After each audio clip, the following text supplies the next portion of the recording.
ओम सभी को नमस्ते। मंत्रोच्चारण। ओम सहना ववतु सहनौ भुनक्तु सह वीर्यं करवावहै तेजस्विनावधीतमस्तु मा विद्विषावहै। ओम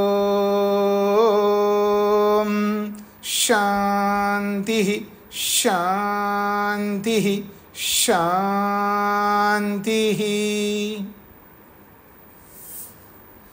सांख्य दर्शन की कक्षा संख्या 28 है। प्रथम अध्याय के 86वें सूत्र तक हमने विचार किया है। प्रसंग है विवेक।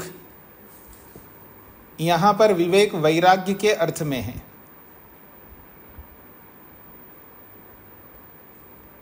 पिछले प्रसंग में चाहे व्यक्ति कैसा भी कर्म कर ले, संसार को दुनिया को दिखाने के लिए कितना ही बड़ा उपकार परोपकार कर रहा हूं ऐसा दिखाए,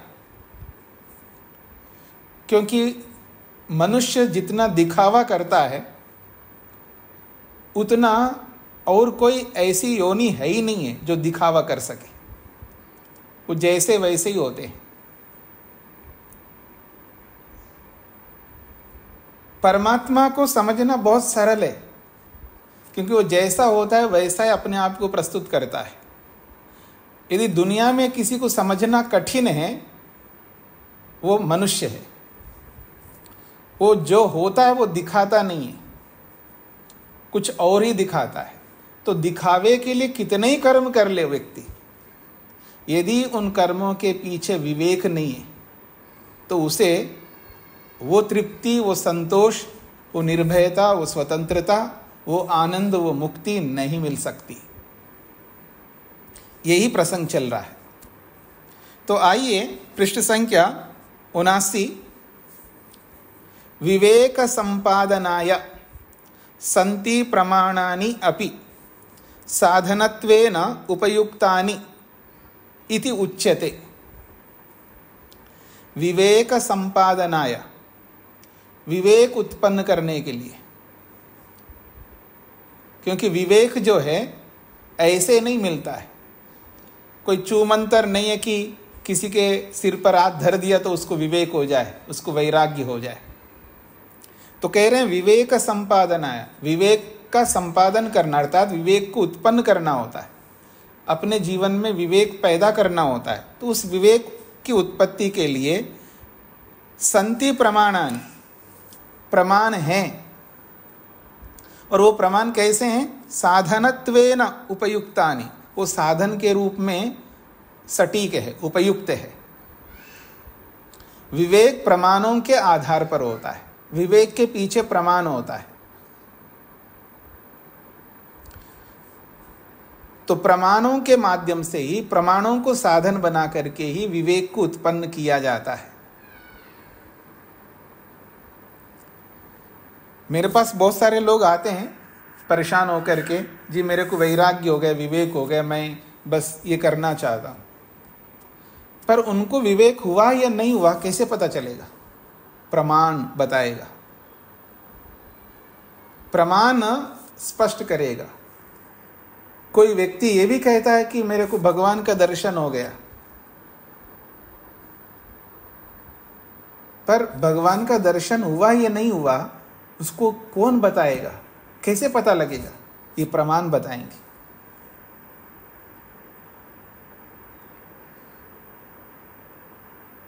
आज बुरा तो नहीं मान रहे? नहीं जी, बिल्कुल मैं बुरा नहीं मान रहा हूं। अच्छा, तो आप बुरा मान रहे हैं, नहीं मान रहे हैं? क्यों जी? आपके जीवन में तो बहुत होता है ना, आपको कोई कहता होगा कि जी बुरा तो नहीं मानना। नहीं नहीं नहीं, बिल्कुल मैं क्यों मानती बुरा, बिल्कुल नहीं मानूंगी, बिल्कुल नहीं मानूंगा, यही तो कहते हैं ना आप लोग। लेकिन आप बुरा मानते या नहीं मानते हैं ये कैसे पता लगेगा? ये प्रमाण बताएंगे आपको।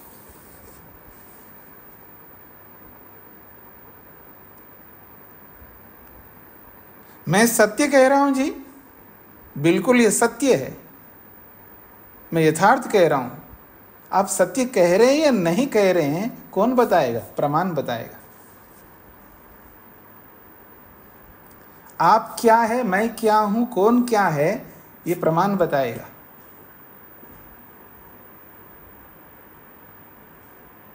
यदि हम अपने जीवन से प्रमाण को हटा देना, हमारा कोई अस्तित्व नहीं होगा। ये जो नॉन लिविंग थिंग जड़ पदार्थ होता है ना, कोई भी जड़ पदार्थ जिसको जहां धर दो, जहां रख दो, वहीं पड़ी रहेगी वो वस्तु, और मैं चेतन होकर के भी वैसे ही बन जाऊंगा, क्योंकि मेरे जीवन में प्रमाण नहीं है। तो ये प्रमाण ही मेरे को मनुष्य बनाते हैं, ये प्रमाण ही मेरे को देव बनाएंगे, ये प्रमाण ही मेरे को मुक्ति देंगे, ये प्रमाण ही सुख देगा, ये प्रमाण ही तृप्ति देंगे, ये प्रमाण ही सब कुछ देंगे। इसलिए प्रमाणों को नजरअंदाज मत करना, प्रमाणों को समझना, प्रमाणों की यथार्थता को समझना, प्रमाणों के महत्व को समझना, उसकी उपयोगिता को समझना, उनसे मिलने वाले लाभों को समझना, प्रमाणों के ना होने से जो हानियां होती हैं उनको भी समझना है। बहुत महत्वपूर्ण है। तो कह रहे हैं विवेक उत्पन्न करना है, वैराग्य को प्राप्त करना चाहते हैं, मुक्ति में जाना चाहते हैं। आपकी चाह मेरी चाह का कोई अर्थ नहीं है। मैं ऐसा चाहता हूं जी, मेरी ऐसी तमन्ना है जी, मेरी ऐसी अभिलाषा है, मेरी ऐसी इच्छा है, मैं ऐसा, इच्छा से काम नहीं चलेगा। उस इच्छा को प्रमाणों के साथ जोड़ना होगा, और जो प्रमाण कहता है वैसा करना होगा, तब हम अपने लक्ष्य को पूरा कर सकते हैं, अपनी इच्छा को पूर्ण कर सकते हैं। तो विवेक उत्पन्न करने के लिए प्रमाण है, और ये प्रमाण साधन है जिसके बिना जो ना हो सके और जिसके होने से जो हो सके, वो बहुत महत्वपूर्ण है। ये प्रमाण, प्रमाण के बिना हमारी गति नहीं है, प्रमाणों के बिना हमारी मुक्ति नहीं है। तो ये साधन है विवेक को उत्पन्न करने के लिए, और ये उपयुक्त साधन है। प्रमाणों के अतिरिक्त ऐसा कोई साधन नहीं है जो विवेक को उत्पन्न करा सके। तो इसलिए कहा उपयुक्तानि साधनानि, ये उपयुक्त साधन है। और इन्हीं साधनों को उच्चते अगले सूत्र में कहा जा रहा है। द्वयोः एकतरस्य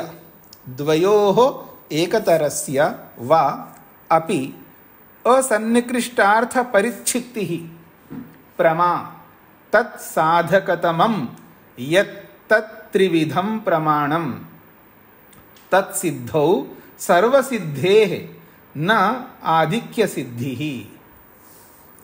द्वयोः एकतरस्य वा अपि असन्निकृष्टार्थ परिच्छित्तिः प्रमा तत् साधकतमं यत् तत् त्रिविधं प्रमाणं तत्सिद्धौ सर्वसिद्धेः न आधिक्य सिद्धिः।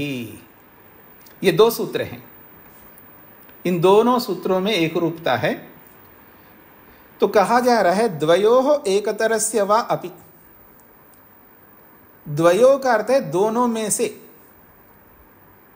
एकतरस्य एक, प्रकृति पुरुषयोः, दोनों कौन है जी? दो ही वस्तु है हमारे सामने, एक प्रकृति है, संसार है, और एक पुरुष है। दो ही प्रकार के पदार्थ हैं, ये दो वस्तुएं नहीं है, दो प्रकार के पदार्थ हैं।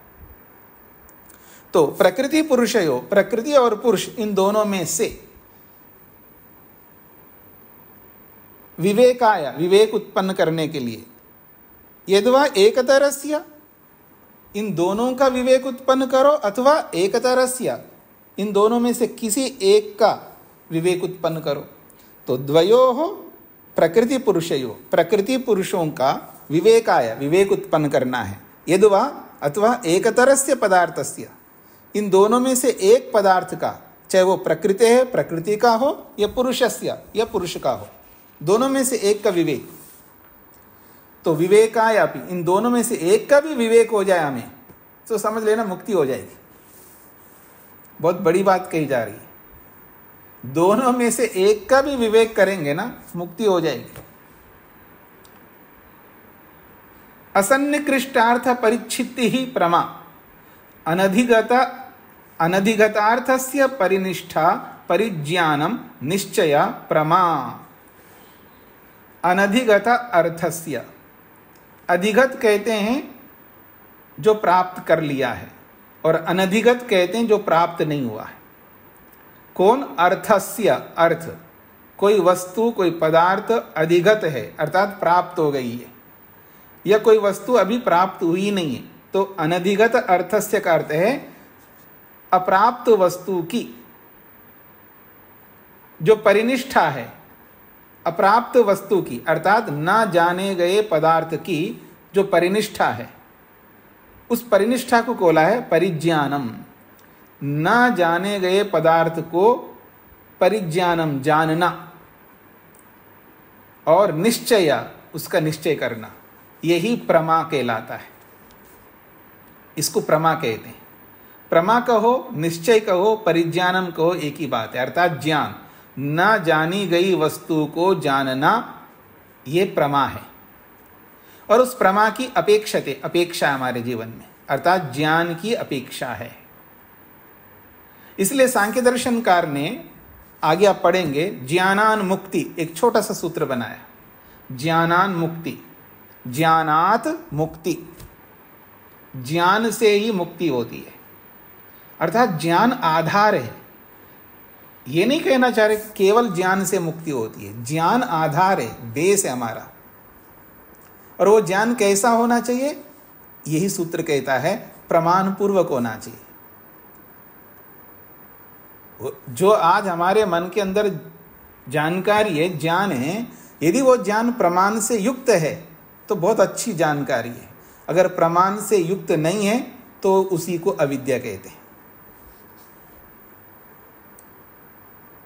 और ये जो प्रमाण है, तत्साधकतमम यत् तत्त्रिविधम प्रमाणम, तस्य साधकतमम, तस्य उस प्रमा का, उस ज्ञान का, साधकतमम जो सबसे निकट साधन, यत् जो है, तत् वो साधन, त्रिविधम वो तीन प्रकार का है। वो कौन है? प्रमाणम भवति, वो प्रमाण होता है।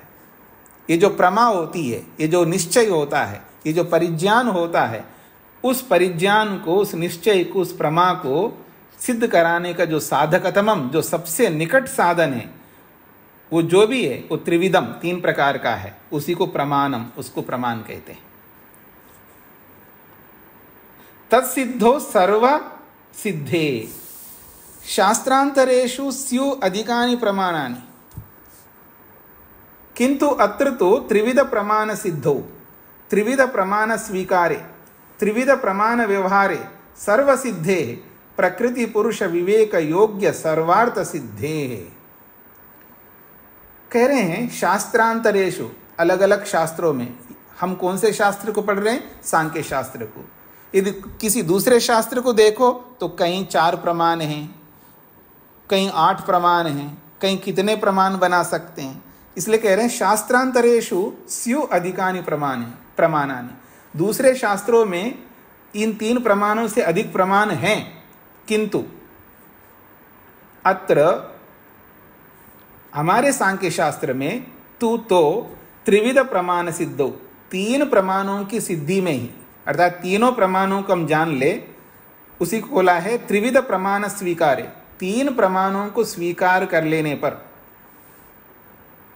उसी को और खोला है त्रिविध प्रमाण व्यवहारे, तीनों प्रमाणों को व्यवहार में लाने पर सर्व सिद्धे, समस्त पदार्थों की सिद्धि हो जाती है। वो समस्त पदार्थ कौन है? प्रकृति पुरुष विवेक योग्य सर्वार्थ सिद्धे, प्रकृति पुरुष के विवेक करने के योग्य जितने भी पदार्थ है, उन सारे पदार्थों की सिद्धि हो जाती है। आप बड़े हैं, आप बड़े हैं, मुझे तो आप भी बड़ी हैं। रजनीश जी माइक बंद करके रखना चाहिए ना आपको। वो दूसरी दुनिया में है।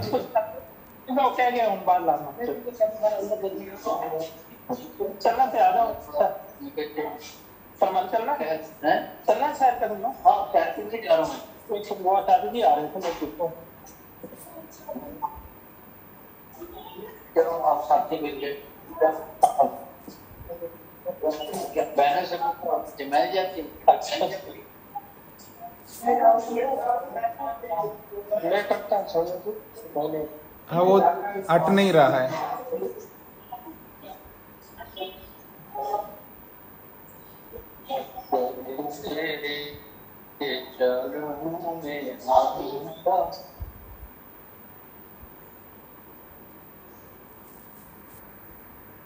जी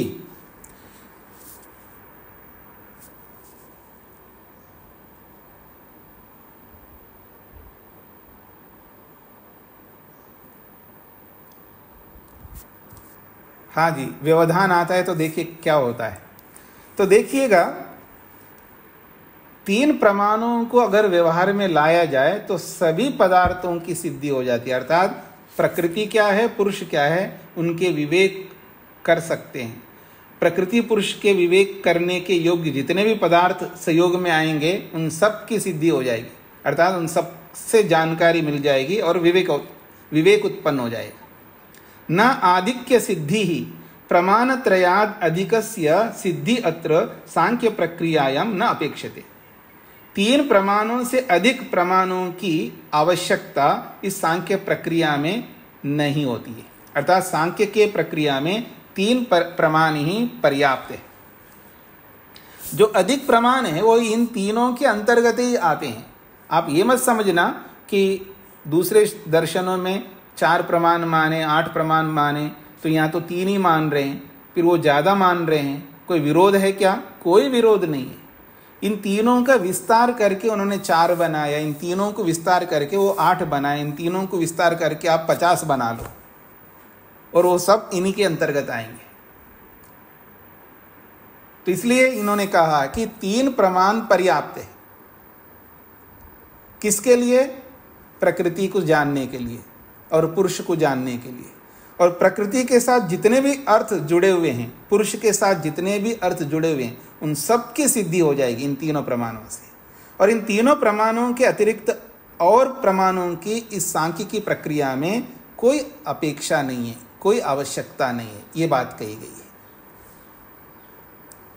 हाँ जी, आपको ये समझ में आ गया तो मैं आगे बढ़ूं, और किसी को समझ में ना आया हो तो पूछ सकते हैं। राजगोपाल जी। स्वामी जी नमस्ते जी। इसमें साधकतमम इसका व्याख्या करते हुए आपने बोला जो सबसे निकटतम साधन है।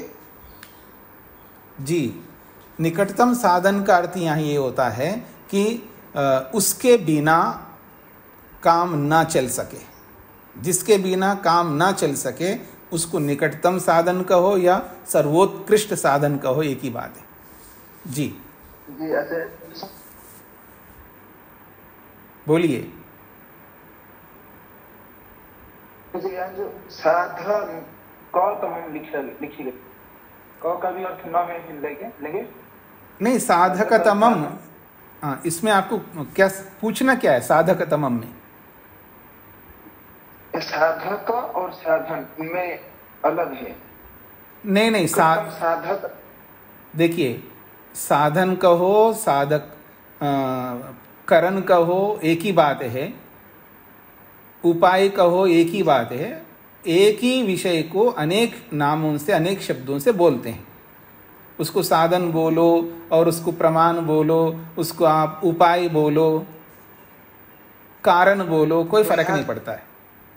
यहाँ साधक और साधन दोनों एक ही अर्थ में ली गई है? नहीं, साधक का मतलब है साधने के लिए जो उपयुक्त है उसको बोला जा रहा है, उस प्रमाण की विशेषता को बताया जा रहा है इस शब्द से। साधकतमम का मतलब है उपयुक्त साधन।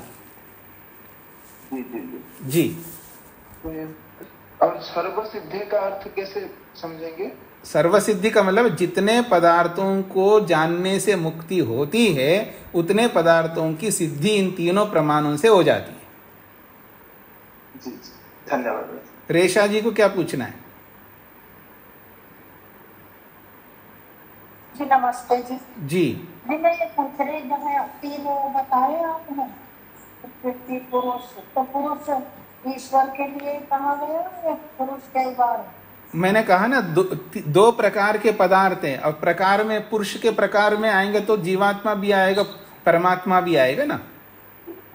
अच्छा जी, तो यहाँ पे परमात्मा दोनों अर्थ लीजिएगा। अच्छा जी, जब मैं प्रकार शब्द बोल रहा हूं तो आपको समझना प्रकार का मतलब अनेक होते हैं। वाक्य को समझने का प्रयत्न सभी को करना है। प्रकृति पुरुष दो पदार्थ नहीं बोला जा रहा है, प्रकृति पुरुष दो प्रकार के पदार्थ हैं। अब समझ में आया नहीं आया आपको? भी नहीं आया। पुरुष के लिए मतलब उनकी आत्मा हमारे लिए कहा गया। आपको प्रकार शब्द का अर्थ पता है क्या होता है? प्रकार वेराइटीज का वैरायटी किसको कहते हैं? वैरायटी, आम के बहुत सारे वैरायटी हैं, इसका क्या मतलब समझते हैं? सबसे अच्छी वैरायटी हो। हाँ जी, सबसे अच्छी वैरायटी हो उसकी अच्छी क्वालिटी। माता जी, आम के वैरायटी का मतलब है अनेक प्रकार के आम हैं।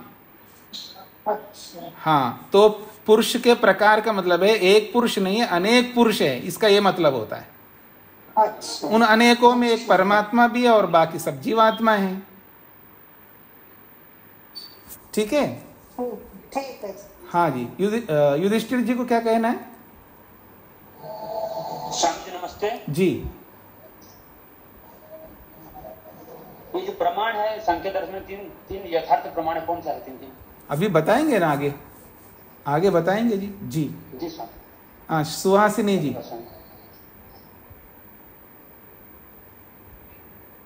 नमस्ते स्वामी जी। जी, स्वामी जी, जो परिनिष्ठा, परिज्ञान, निश्चय, ये क्या प्रमा का पर्यायवाची शब्द है? बिल्कुल पर्यायवाची है। और जो परिचित्ति, ये भी पर्यायवाची शब्द है? हाँ जी, परिचित्ति को ही खोला है। हाँ जी, सूत्र में है परिचित्ति, परिचित्ति को ही खोला है। परिचित्ति को खोला है परिनिष्ठा, और उसको खोला है परिज्ञान, और उसको खोला है निश्चय, और उसी को खोला है प्रमा। ये सब एक ही अर्थ के शब्द हैं। हाँ जी, ठीक है स्वामी जी। वर्मा जी। नमस्ते जी। नमस्ते स्वामी जी। जी, ये श्योर धिकानी का अर्थ जानना था स्वामी जी। स्योर धिकानी, स्यु का मतलब होता है जो स्याताम स्यु, ये क्रियापद है। हो सकता है, हो सकते हैं, तो बहुवचन का स्यु जो है हो सकते हैं, सकने अर्थ को कहता है क्रियापद।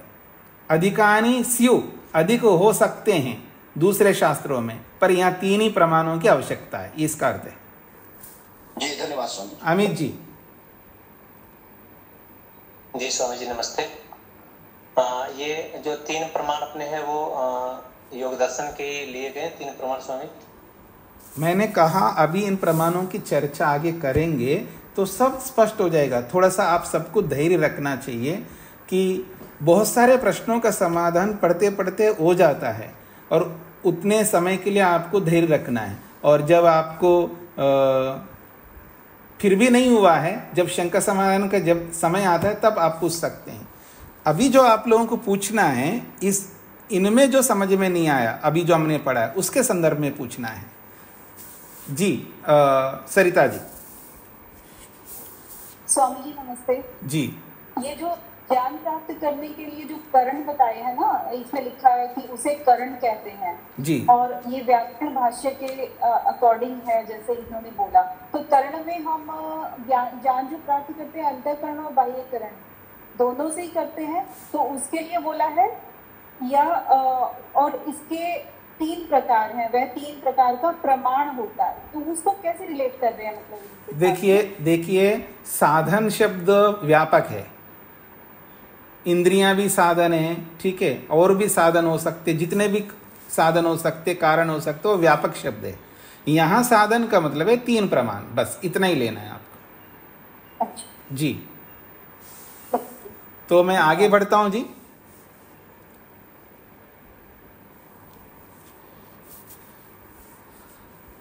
तीन प्रमाण हमारे सामने आए हैं, तो अब तीनों प्रमाणों को समझाया जाएगा आगे।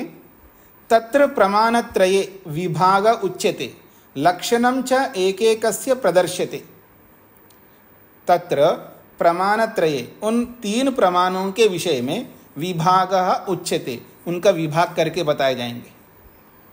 तीन प्रमाण बताए तो उसका विभाग करना होगा ना, तो तीनों प्रमाणों का विभाग को लेकर के बताएंगे और लक्षणम च, और उनकी परिभाषाएं भी बताएंगे। एक एकस्य प्रदर्श्यते, एक एक का लक्षण भी, उसकी परिभाषा भी बताएंगे और विभाग भी बताएंगे। प्रथमम, सबसे पहले विभाग को बताया जा रहा है। यत् संबद्ध सिद्धम तदाकारोल्लेखी विज्ञानम तत्प्रत्यक्षम। एक प्रमाण आपके सामने आ रहा है, प्रत्यक्ष प्रमाण। तीनों में से एक प्रमाण है प्रत्यक्ष प्रमाण, और प्रत्यक्ष प्रमाण, एक प्रत्यक्ष प्रमाण विभाग भी बता दिया और उसकी परिभाषा भी की है। एक ही सूत्र में विभाग बता दिया और उसकी परिभाषा भी की है। यत् संबद्ध सिद्धम तद आकारोल्लेखी विज्ञानम तत्प्रत्यक्षम। आइए यत् संबद्ध सिद्धम को समझते हैं। यत् संबद्ध सिद्धम को भाष्यकार बोलते हैं यस्य संबंध, यत् संबंध,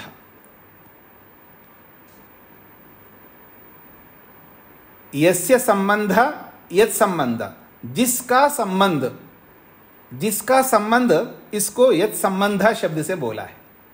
तो यत् संबंध का अर्थ है जिसका संबंध। फिर कहा तेन सिद्धम, उस संबंध से सिद्ध, उस संबंध से जो सिद्ध होता है उसको यत् संबंध सिद्धम कहते हैं। ये शब्द की व्याख्या कर रहे हैं। इस यत् संबंध सिद्धम का मतलब बताया जा रहा है। यत् संबंध सिद्धम में तीन शब्द है, एक यत् है, एक संबंध है और एक सिद्धम है। पहले दो शब्दों का समास कर रहे हैं, यत् संबंध, फिर उसके बाद सिद्धम के साथ जोड़ रहे हैं। तो यत् संबंध का अर्थ है यस्य संबंध, जिसका संबंध। तो जिसका संबंध, इसको कहने के लिए यत् संबंध शब्द है। फिर तेना, उस संबंध से, अर्थात जिसके संबंध से, सिद्धम, जो सिद्ध होता है, जिसके संबंध से जो सिद्ध होता है उसको यत् संबंध सिद्धम कहते हैं। अब आप मेरी ओर देखेंगे तो मैं आपको बता देता हूं।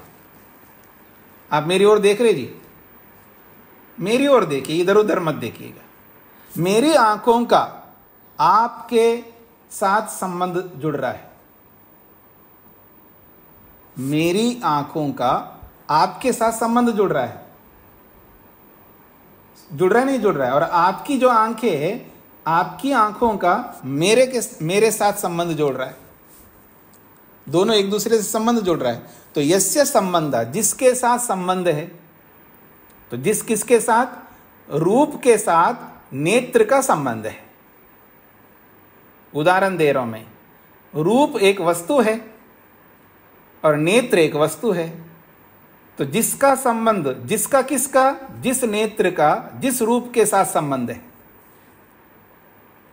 और तेना, उस संबंध से क्या सिद्ध होता है? रूप का ज्ञान होता है। तो जो ज्ञान की सिद्धि होती है,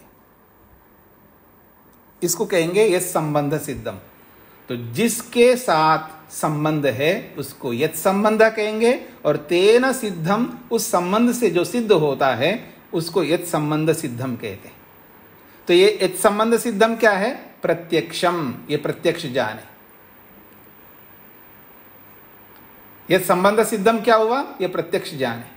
और यह प्रत्यक्ष ज्ञान कैसे हो रहा है? नेत्रेंद्रिय का रूप के साथ संबंध जुड़ता है। जब नेत्रेंद्रिय का रूप के साथ संबंध जुड़ता है तो रूप का ज्ञान होता है। अब यह ज्ञान सिद्ध हो जाता है। इन दोनों पदार्थों के जुड़ने से एक सिद्धि हो रही है ना। किसकी सिद्धि हो रही है? ज्ञान की सिद्धि हो रही है। कौन सा ज्ञान? प्रत्यक्ष ज्ञान। इसी को खोल के समझा रहे हैं। यस्य वस्तुना संबंधेन सिद्धम पुरुषे अधिगतम। यस्य वस्तुनः संबंधेन, जिस वस्तु के संबंध से, सिद्धम जो सिद्ध होता है, और वो सिद्ध कहाँ होता है? पुरुषे अधिगतम, पुरुष के अंदर आता है, अर्थात पुरुष में आता है। वो ज्ञान कहाँ आता है जी? पुरुष को आता है, तो पुरुष में आता है। तो यस्य वस्तुना संबंधेन, जिस वस्तु के संबंध से, सिद्धम जो सिद्ध होता है, अर्थात पुरुषे अधिगतम, वो पुरुष को प्राप्त हो रहा है। क्या प्राप्त हो रहा है? प्रत्यक्ष ज्ञान। तो नेत्र का रूप के साथ संबंध जुड़ता है, त्वचा का स्पर्श के साथ संबंध जुड़ता है, कर्णेंद्रिय का शब्द के साथ संबंध जुड़ता है, घ्राणेंद्रिय का गंध के साथ संबंध जुड़ता है, रसनाइंद्रिय का रस के साथ संबंध जुड़ता है। ये सब समझ में आ रहा है जी आप सबको? तो यस्य संबंध, जिस जिस वस्तु के साथ जिस जिस इंद्रिय का संबंध जुड़ता है, उस संबंध के जुड़ते ही उस वस्तु का जो ज्ञान होता है, वो ज्ञान कहाँ होता है? पुरुष को होता है। इसलिए कहा पुरुषे अधिगतम, वो पुरुष को होता है। और जब उस संबंध जुड़ने से जो उत्पन्न होता है, जब नेत्र का और रूप के साथ जब संबंध होता है, उस संबंध के कारण से जो स्थिति बनती है उसको कहते हैं वृत्ति। नेत्रेंद्रिय का रूप के साथ जब संबंध जुड़ता है तो उसको वृत्ति कहते हैं। जैसी वृत्ति होती है तद वस्तु स्वरूपोद्भासा उद्भासी, तद वस्तु स्वरूपोद्भासी, जैसी वो वस्तु होती है और वैसा ही उद्भास होता है, वैसा ही प्रकट होता है, उस प्रकटीकरण को विज्ञानम, उसको ज्ञान कहते हैं। मैं इसको अब इसी उदाहरण को आपके सामने रखता हूं। मेरी ओर देखिएगा, मैं भीमसेन जी को देख रहा हूं। मैं भीमसेन जी के कुर्ता को देख रहा हूं, कुर्ते को। मेरी जो नेत्रेंद्रिय है इसका संबंध उनके कुर्ते के साथ हो गया। तो जैसा कुर्ता है इसको कहते हैं तदाकार। जैसा कुर्ता है उसी रूप में, उसी स्वरूप को, यहाँ आकार का मतलब स्वरूप है। तो जैसा कुर्ता है उसी आकार का, अर्थात उसी स्वरूप का मेरे को उद्भास होता है, अर्थात प्रतीति होती है, भान होता है। और उस भान को यहाँ पर विज्ञानम शब्द से कहा, उसी भान को प्रत्यक्ष कहते हैं। मतलब जैसी वस्तु है वैसा ही प्रतीत होता है, वैसा ही भान होता है। वस्तु जैसी होती है वैसा ही भान होगा, वैसा ही ज्ञान होगा। इसी को तदाकार उल्लेखी कहा है। मतलब जो आकार वस्तु का, आकार का मतलब है जो स्वरूप वस्तु का है वैसा ही स्वरूप का बोध होता है, ये इसका अभिप्राय है। तद आकार उल्लेखी, उसके आकार का मतलब स्वरूप, उस वस्तु के स्वरूप के अनुसार ही वहां पर उल्लेख होता है, अर्थात प्रदर्शन होता है। उल्लेख का अर्थ है प्रदर्शन, मतलब जैसी वस्तु है वैसा ही प्रदर्शित हो रहा है, वैसा ही प्रतीत हो रहा है।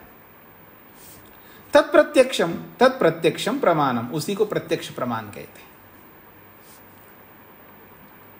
हाँ जी सरिता जी।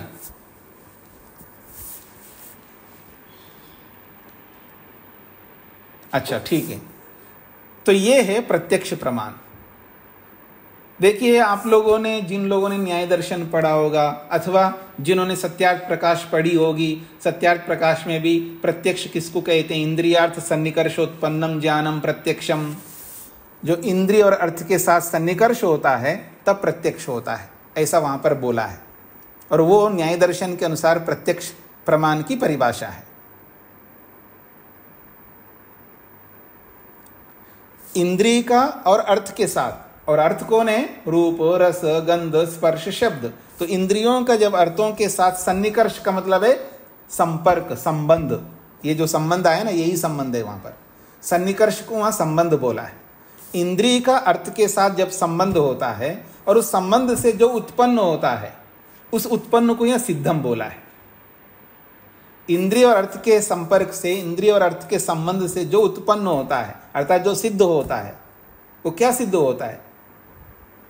वो ज्ञान होता है, उसी को प्रत्यक्ष कहा है। ये परिभाषाकार का अपना स्वरूप है, अर्थात अपनी शैली है।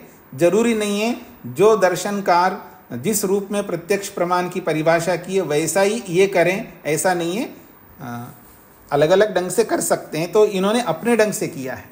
बात वही है, लेकिन तरीका अलग है, विधि अलग है। ये अलग विधि से प्रत्यक्ष प्रमाण की परिभाषा की है, न्याय दर्शनकार अलग विधि से किए हैं, लेकिन दोनों एक ही बात कर रहे हैं। तो यह प्रत्यक्ष प्रमाण की परिभाषा है, यह संबद्ध सिद्धम तदाकार उल्लेखी विज्ञानम तत्प्रत्यक्षम। तो यत का अर्थ है जिस वस्तु का संबंध होता है, तेना उस संबंध से जो सिद्ध होता है, जो प्रकट होता है, जो उल्लेख होता है, जो प्रदर्शित होता है, वो ज्ञान है। और वो ज्ञान क्या है? वो प्रत्यक्ष है। ये बात कही गई। अब ये सूत्र का भाष्य आप में से जिनको भी समझ में नहीं आया हो तो पूछ सकते हैं, और समझ में आ गया तो मैं आगे बढ़ूंगा। हाँ जी, सरिता जी। स्वामी जी, तद वस्तु स्वरूप, तद वस्तु स्वरूप उद्भासी, एक बार बता दीजिए स्वामी जी। तद का मतलब उस वस्तु का जो स्वरूप है, वो उस वस्तु का स्वरूप उद्भासित तो होता है, अर्थात प्रकट होता है। जैसा वो वस्तु होता है वैसा ही, जैसा उसका स्वरूप होता है वैसा ही उद्भासित होता है, अर्थात वैसा ही प्रदर्शित होता है, प्रकट होता है। और जो प्रकट होता है उसको विज्ञान कहते हैं, और उसी विज्ञान को यहाँ प्रत्यक्ष कहते हैं। स्व का मतलब अपने से संबंधित तो नहीं होता ना, यहाँ पर वस्तु से संबंधित हो। नहीं, स्व कहाँ पर आया यहाँ पर? स्वरूप है ना। देखिए वस्तु, तो वस्तु के स्वरूप आया है ना ये। हाँ, वस्तु का स्वरूप, जो भी वस्तु है उसी का स्वरूप होगा, उसी का स्वरूप होगा ना जी। ठीक है। तो मैं आगे बढ़ता हूं जी। आगे कह रहे हैं, अतः प्रत्यक्ष लक्षणे यत् संबद्ध सिद्धम इति एव उक्तम, पुरुषस्य वस्तुना सह संबंध द्वारा प्राप्तं ज्ञानं प्रत्यक्षं लक्षितम्।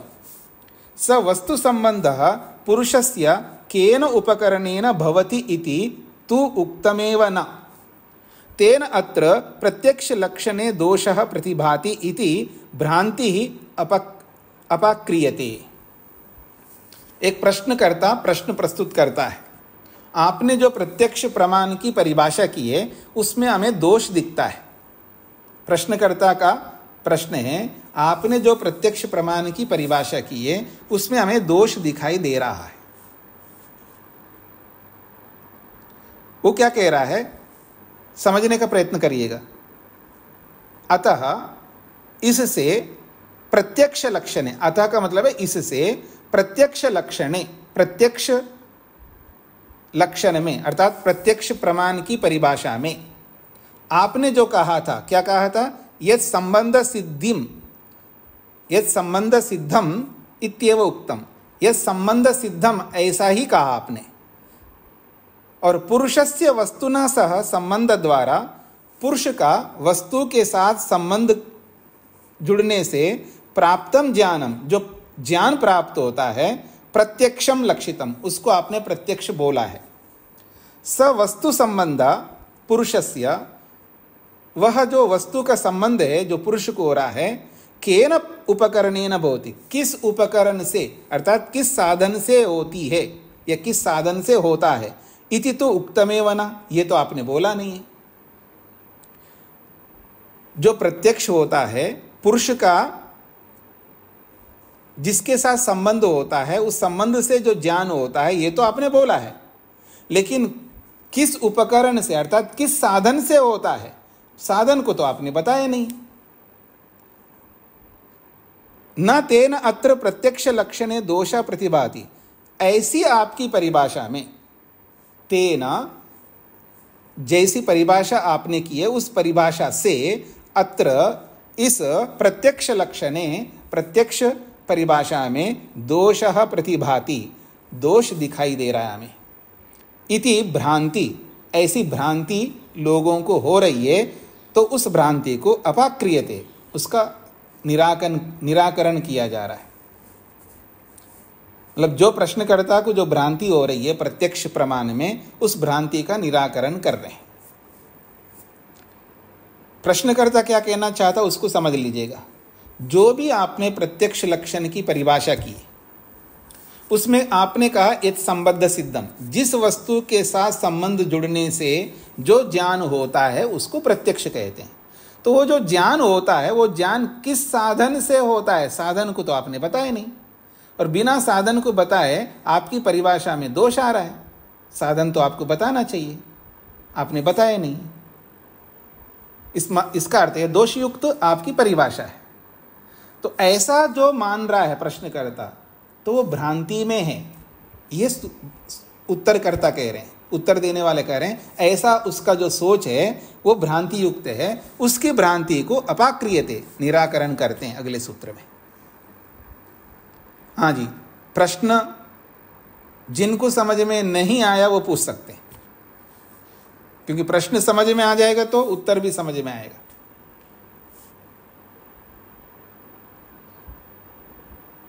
हाँ जी, रचना जी, आपको समझ में आया प्रश्न? फिर क्यों नहीं बोल रहे आप? मैं कोई जेलर दिख रहा हूं मैं आपको? क्यों डरते हैं आप? मतलब आप जाने की तरफ कर ही रही थी कि आपने पूछ लिया। मतलब इसका मतलब हमारे समझ लेते हैं, हमारे सामने वाले की भावनाओं को समझ लेते हैं। हाँ, रुकिए, आपने बोला। देखिए, कई लोग बिना मतलब डरते रहते हैं। जहाँ डरना चाहिए वहाँ तो डरते नहीं हैं, और जहाँ नहीं डरना चाहिए वहीं डरते हैं। डॉक्टर के सामने क्या डरना है, अध्यापक के सामने क्या डरना है, माँ के सामने क्या डरना है, पिता के सामने क्या डरना है, पति के सामने क्या डरना है, पत्नी के सामने क्या डरना है, सास के सामने क्या डरना है, बहू के सामने क्या डरना है? अपने ही लोग तो हैं। कोई शत्रु है क्या जिसके साथ डरे हम? जी, तो आगे चलिए। तो ये क्या कहना चाह रहे हैं कि आपने जिसके संबंध से जो ज्ञान होता है वो प्रत्यक्ष आपने बोला है, लेकिन वो ज्ञान किस कारण से हो रहा है, वो जो कारण, जो साधन है, उस साधन को आपने बताया नहीं है। तो बिना साधन को बताए ये परिभाषा पूर्ण कैसे माना जाए? ये प्रश्नकर्ता का प्रश्न है। अब समझ में आ गया आपको? जी, आ गया, सुना जी। और किन को समझ में नहीं आया जी? हाँ जी, शांति मलिक, हाथ खड़ा किया था आपने, बोलिए। स्वामी जी, मैं आपसे बहुत मेरे को आपसे बहुत डर लगता। मैं बस यही कह रही थी, मेरे को भी डर लगता आपसे बात करने में। अच्छा, मतलब मैं यानी मैं जी, पहले तो आप अपना वीडियो ऑन करके रखना चाहिए आपको, तो मेरे को देखिएगा तो आपको शायद डर दूर हो जाएगा। तो देखिए, डरना किसी को नहीं चाहिए। तबीयत नहीं ठीक रहती स्वामी जी, कोई बात नहीं, मैं थोड़ा सा लेट जाती हूँ बीच बीच। ठीक है, ठीक है, कोई बात नहीं। हाँ जी। तो मैं सभी के लिए कहना चाहूँगा, डरने की कोई आवश्यकता नहीं है। मैं एक अध्यापक हूँ और विद्यार्थी का ये कर्तव्य होता है, जब तक समझ में ना आए तब तक पूछते रहना चाहिए। हाँ, ये अलग बात है आप ध्यान ना दे, आलस्य करे, प्रमाद करे और उन्मना होकर के आप पढ़ें और मन को इधर उधर लेते जाएं, फिर ना समझ में आए तो एक अलग बात है। आप मन लगा के पढ़ रहे हैं फिर भी समझ में नहीं आ रहा है, तो आप 100 बार पूछिएगा, मैं बताऊंगा। इसमें डरने की कोई आवश्यकता नहीं है। हाँ जी, अंजलि जी, क्या कहना है?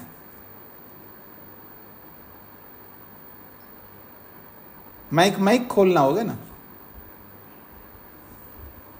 मुझे कल के सूत्र के बारे में पूछना नहीं, था। कल का सूत्र तो वो बाद में पूछेगा, इस सूत्र के बारे में नरेंद्र जी को क्या पूछना है? स्वामी जी ओम जी। स्वामी जी, जैसे आप बता रहे थे कि प्रकृति और पुरुष में से यदि एक का भी विवेक हो जाए तो काम चल जाएगा, इसमें थोड़ा सा संशय हो रहा है। कहीं तो भाष्यकार सूत्र में कह रहे हैं कि ईश्वर प्रकृति और आत्मा तीनों का विवेक होना आवश्यक है। जी जी। और यहाँ कहा जा रहा है कि इनमें एक का भी हो जाए तो काम चल जाएगा, इसको थोड़ा स्पष्ट कर दीजिए। हाँ, थोड़ा सा आपको भी तो कष्ट करना चाहिए ना, सारा कष्ट मैं ही करता रहूंगा तो आप कष्ट कब करेंगे जी। तो ऐसा है, एक को जान लिया तो एक को जानने से दूसरा अपने आप में जानने लग जाएंगे वे, क्योंकि एक से काम नहीं चलता है ना। एक को समझने लगते हैं तो दूसरा उसके साथ जुड़ा हुआ है, उसको उससे हम अलग नहीं हो सकते, वो भी समझ में आने लगता है जी। जी यही जानना था कि समझने तो विवेक तो सभी का करना होगा ना। मैं मना नहीं कर रहा हूं ना, मेरी बात को भी आपको समझना है। मैंने ये कहा है जब एक को समझने लगते हैं तो उस एक के साथ दूसरा जुड़ा हुआ है, उसको अलग नहीं कर सकते हम लोग, तो वो भी समझ में आने लगता है। और हमने एक को भी नहीं समझा, इसका मतलब दोनों को नहीं समझ पाएंगे। तो दोनों में से एक को तो समझ लो, तो जब एक समझ में आने लगता है तो दूसरा अपने आप समझ में आने लगता है, उसके लिए ज़्यादा मेहनत करने की आवश्यकता नहीं होती है जी। धन्यवाद जी। आगे सुदेशनाथ जी को क्या कहना है? स्वामी जी नमस्ते। स्वामी जी, आपने तो बताया कि नेत्र का संबंध रूप से हुआ और सूत्रकार तो साधन के रूप से नेत्र को बता दिया। यह जो प्रश्न किया है साधन ना बताए आप कैसे बोल दी, तो ये साधन और क्या है? ये साधन और क्या है? साधन तो इंद्रियां है ना, साधन जिनसे तो आपने तो बताया कि नेत्र का संबंध रूप से हुआ। मैंने बताया, यहाँ सूत्रकार ने नहीं बताया, मैंने तो अपनी ओर से बताया, थोड़ा सा उदार होकर के बता दिया आपको। तो इसलिए मैं कंफ्यूज हो गया। तो साधन तो नेत्र हो गया, फिर और क्या साधन है? इसीलिए मेरे को जी वो तो मैंने अपनी ओर से बताया है, क्योंकि आप समझ नहीं पा रहे तो इसलिए मैंने पेपर आउट कर दिया पहले से ही। ठीक है, धन्यवाद स्वामी जी जी जी। तो प्रश्न समझ में आ गए। बात और पूछनी है जी। ये 90 सूत्र है ना, योगिनाम बाह्य प्रत्यक्ष त्वान्य दोषा, इसका क्या अर्थ होगा? अभी तक तो बताया नहीं है ना जी, अभी तक इसको बताया नहीं मैंने, तो मैं इसी में घूम रही हूँ, तभी तो मुझे समझ में नहीं आया। कोई बात नहीं, जब बताऊंगा तो समझ में आ जाएगा जी। तो कह रहे हैं साधन को आपने बताया नहीं है, तो ये आपकी परिभाषा में दोष है। उसका उत्तर दे रहे हैं अगले सूत्र में, योगी नाम अबाह्य प्रत्यक्षत्वात् न दोषः। पहले मैं अपनी ओर से बता दूंगा। देखिए, साधन जो है दोनों प्रकार के हैं जिनसे हमें ज्ञान होता है। एक होता है बाह्य साधन, जिनको हम बाह्य इंद्रियां कहते हैं, बाह्य इंद्रियों से भी हमको जानकारी मिलती है। और एक होता है आंतरिक साधन, जिनको आभ्यंतर साधन कहते हैं। तो आंतरिक इंद्रियों से भी ज्ञान होता है, दोनों से ज्ञान होता है। तो जब दोनों से ज्ञान होता है तो साधनों को बताने की जरूरत नहीं है, अंडरस्टूड है। मेरी बात को समझने का प्रयत्न करना सभी लोग। साधन दोनों प्रकार के हैं, साधन दोनों प्रकार के हैं। बाह्य साधनों से भी जानकारी मिलती है और आंतरिक साधनों से भी जानकारी मिलती है, दोनों साधन हैं। तो केवल साधन मात्र बोल दूंगा मैं, कॉमन वर्ड का यूज करूंगा, और स्पेशल वर्ड का यूज करूंगा तो समस्या आती है। मैं इंद्रियार्थ सन्निकर्षोत्पन्नम ज्ञानम कहूंगा ना, तो इंद्रिय से आप केवल बाह्य इंद्रियों को लेंगे, फिर प्रश्न फिर भी करोगे आप, फिर मेरे को बताना भाई इंद्रियों से आंतरिक इंद्रिय को भी लेना, फिर भी तब बताना पड़ेगा। तो जब बताना ही पड़ेगा तो उससे तो अच्छा ये है कि केवल साधन बोल दूंगा, आप खुद ले लेना, साधन जो जो बनते हो सारे साधन ले लेना। तो इसलिए 90 सूत्र में ये कहा है कि बाह्य साधनों से जो ज्ञान होता है वो सभी को होता है, हम सब बाह्य साधनों से ही ज्ञान कर रहे होते हैं। लेकिन जो आंतरिक साधन है, आंतरिक साधनों से जो ज्ञान करते हैं वो योगी लोग करते हैं, वो भी साधन है।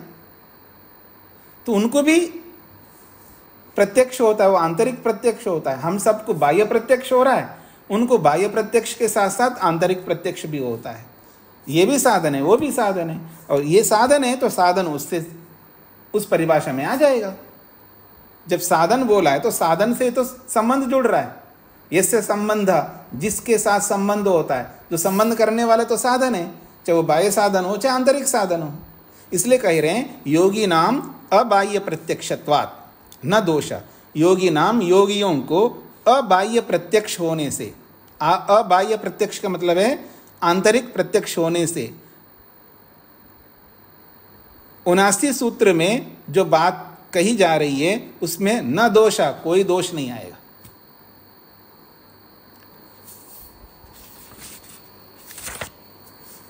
तो योगियों को जो प्रत्यक्ष होता है उनको अबाह्य प्रत्यक्ष होता है, बाह्य के विरोधी, अर्थात अबाह्य का अर्थ है आंतरिक, आभ्यंतर प्रत्यक्ष होता है। तो वो जो आभ्यंतर प्रत्यक्ष होता है वो भी साधन से ही होता है। इसलिए साधन से होना दोनों में बराबर है, चाहे बाह्य प्रत्यक्ष हो चाहे आंतरिक प्रत्यक्ष हो, दोनों में साधन से हो रहा है। और सूत्र में साधन से संबंध जुड़ रहा है, इसलिए दोष कोई नहीं आएगा, ये कहना चाहते हैं। बाकी भाष्य को तो हम आगे पढ़ेंगे, आपको बड़ा है भाष्य, नहीं हो पाएगा। महादेव जी को क्या कहना है? स्वामी जी नमस्ते जी। कोई अग्नि को जब जॉन्डिस हो जाए उसको तो दृष्टि में तो सब कुछ येलो दिखाई दे रहा है, पीले कलर, तो इसलिए तो वस्तु के बारे में जो ज्ञान होता है वो तो पीला ही होता है, तो एक्चुअली वो तो नहीं होता है जी। तो एक किस तरफ लेना चाहिए? नहीं, ऐसा है ना, इंद्रियों का दोष है, वो तो साधन में दोष आएगा तो गलत ही ज्ञान होगा ना। उसको प्रत्यक्ष ज्ञान नहीं कहते हैं ना, उसको मिथ्या ज्ञान कहते हैं। जो जैसा नहीं है उसको वैसा नहीं हो रहा है, विपरीत हो रहा है, तो वो साधन के अंदर दोष आने से ऐसा हो रहा है। साधन में कोई दोष नहीं है तब तो सटीक ज्ञान हो जाएगा ना, उसमें कोई आपत्ति नहीं है, क्योंकि साधनों में भी दोष आते हैं और साधन ठीक होते हैं, लेकिन साधनों का प्रयोग करने वाला प्रयोक्ता में दोष आने से भी गलत ज्ञान हो जाएगा। वो चर्चा करेंगे उसको आगे लेकर के। सागर जी। और प्रश्न था। हाँ, क्या है? बोलिए। वो जो रज्जुते सर्प भ्रम, इनको कैसे मैं एक्सेप्ट करूं?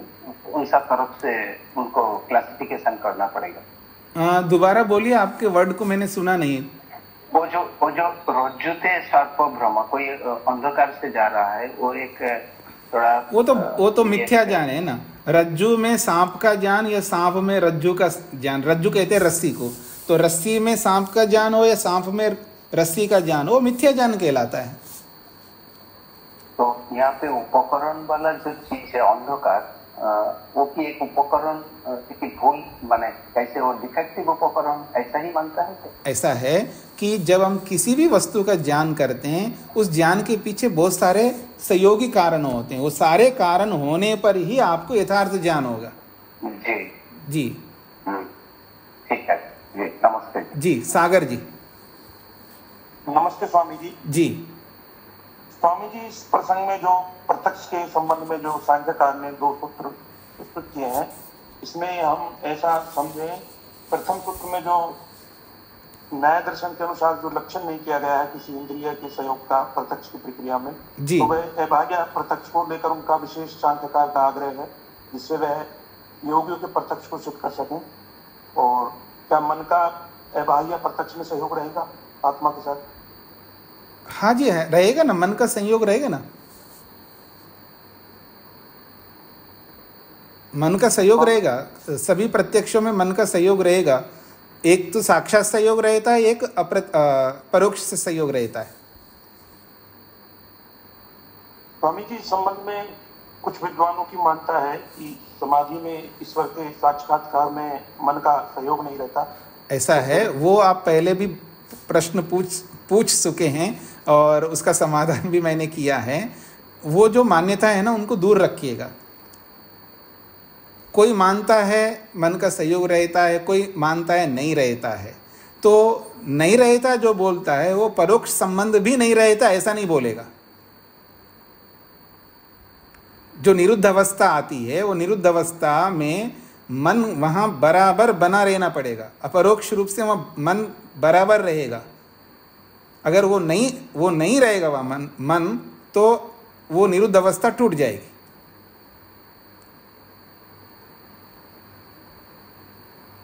सागर जी। जी स्वामी।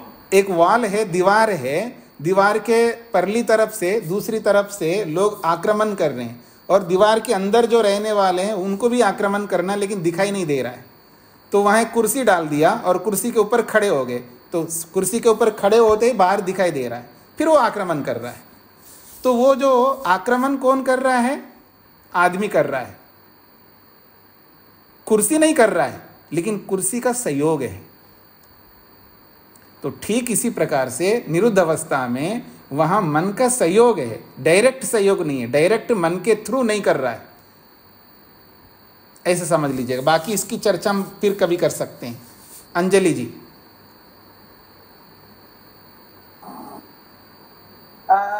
स्वामी जी, ये 85 जो सूत्र था वो उसमें थोड़ा सा मैंने बहुत समझने की कोशिश करी, पर एक जगह आ रही थी ये निष्काम कर्म, विवेक के बिना निष्काम कर्म क्यों नहीं हो सकता। तो मैं ये समझना चाह रही थी आपसे कि अगर विवेक होगा तभी हम मोक्ष के बारे में समझ पाएंगे और तत्व ज्ञान होगा तभी, इसलिए निष्काम कर्म के थोड़ा कंफ्यूजन हो रहा था।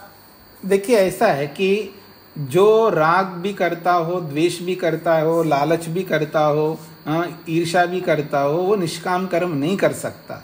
बोलने को बोलेगा कि मैं निष्काम भावना से कर रहा हूँ, लेकिन उसका जो व्यवहार है वो काम, क्रोध, लोभ आदि व्यवहारों से युक्त है। तो वो बताता है कि वो निष्काम कर्म नहीं कर रहा है, वो सकाम कर्म कर रहा है। सकाम कर्मों को निष्काम का वो लेबल लगा रहा है। जी हाँ जी। तो ये विवेक होने से क्या, विवेक अगर होगा तब भी, जैसे अगर पता है तब भी निष्काम कर्म उससे सब जाएंगे, मतलब पता लग जाएगा हमें। क्या विवेक जब होता है ना, पर डिपेंड तो हमारे ऊपर करेगा कि हम नहीं, पहले सुन लीजिए। विवेक होने का मतलब ये है कि ना तो काम करेगा, ना क्रोध करेगा, ना ईर्ष्या करेगा, ना लालच करेगा, सब हट जाते हैं। विवेक का मतलब समझना होगा आपको, विवेक किसे कहते हैं। जी ठीक है। जी। हाँ जी, वर्मा जी। जी स्वामी जी नमस्ते। ये 89 सूत्र में एक शब्द है तदाकारोल्लेख्य विज्ञानम, जरा सा इसका अर्थ। तदाकार का मतलब है उस वस्तु के स्वरूप के अनुसार उल्लेखी प्रदर्शित होता है। जैसी वस्तु है उसी आकार का, आकार का मतलब है स्वरूप, उसी वस्तु के स्वरूप के अनुसार उल्लेखी प्रदर्शित होता है, प्रकट होता है। उल्लेखी माने प्रकट होता है। हाँ जी, धन्यवाद। गायत्री जी। ओम नमस्ते स्वामी जी। जी आपने अभी बताया कि निरुद्ध अवस्था में भी मन का प्रत्यक्ष तो यूज नहीं होता, लेकिन अप्रत्यक्ष होता है। नहीं, ऐसा नहीं है। इसके बारे में बाद में चर्चा करिए। आपने योग दर्शन पढ़ा है ना? हाँ, तो जहाँ निरुद्ध अवस्था की समाधि की कई सूत्र है ना, उनको एक बार दोबारा ओपन करके सुन लीजिएगा। जी स्वामी जी। धन्यवाद। सरिता जी। हाँ जी स्वामी जी, ये ना एक प्रकृति का जो एक सूक्ष्म से स्थूल की तरफ और स्थूल से सूक्ष्म की तरफ, जो एक कार्य कारण का जो एक हमारा टॉपिक था जी, उसमें एक हम ग्रुप चर्चा कर रहे थे कि जो शरीर आदि जो चीजें बनती हैं उनका कारण क्या है जी, तो आखिरी कारण क्या है, अंतिम कारण क्या है, तो उसमें कुछ कंफ्यूजन हो रही थी। तो अंतिम कारण की अगर बात करें तो क्या तन्मात्रा आएगा या पंच महाभूत? शरीर पंचमहाभूतों से बना है तो शरीर का कारण पंचमहाभूत होंगे। शरीर का कारण तो होगा, लेकिन अंतिम कारण जो है तन्मात्राओं से पंच महाभूत बने। नहीं, अंतिम तो पहले ये पूछेगा, पहले ये सुन लीजिए। अंतिम कारण किसका पूछ रहे हो? शरीर का अंतिम कारण? शरीर आदि जो चीजें बनी नहीं, एक वस्तु को पकड़ के चलिए, इधर उधर नहीं जाइएगा। एक वस्तु शरीर आप रखिएगा। शरीर का अंतिम कारण पूछ रहे हो?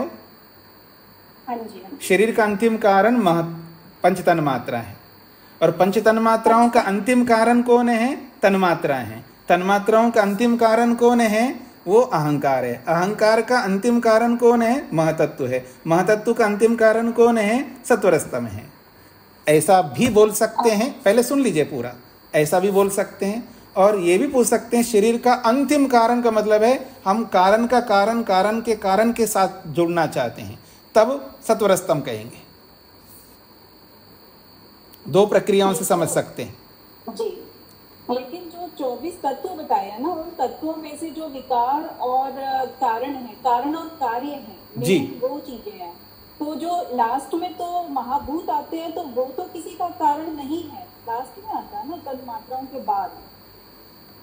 अब उसी से ही सब चीजें बनती हैं। हाँ जी, पंचमहाभूतों से वस्तुएं हो जी, कुछ भी हो जी तो जी, वो तो कार्य हो गया, महाभूत तो कार्य हो गया ना, कारण नहीं हुआ। नहीं समझ रहे हैं ना आप नहीं समझ रहे हैं। पंचमहाभूत जो है सृष्टि की प्रक्रिया के अंतिम कार्य है। पंचमहाभूतों से कोई नई वस्तु नहीं बनती, इसका मतलब है केवल पृथ्वी तत्व से कोई वस्तु नहीं बनती है, केवल जल तत्व से कोई वस्तु नहीं बनती है, लेकिन पांचों तत्वों को मिला करके दिखाई देने वाली सारी सृष्टि बनती है। जी। अब क्या प्रश्न है आपका? अभी इसमें यही है कि जो चीजें हमें दिखाई दे रही हैं वो तो पंच महाभूतों से बनती हैं जी, उनका कारण वो हो गया जी, और पंच महाभूत जो है वो तन्मात्राओं जो है वो कारण हो गए पंच महाभूतों का जी, जो अलग अलग जी जी जी। तो मैं इसको यहीं पर विराम देता हूँ। कल अवकाश रहेगा जी, कल अष्टमी है, अवकाश रहेगा। ओम शांति शांति शांति।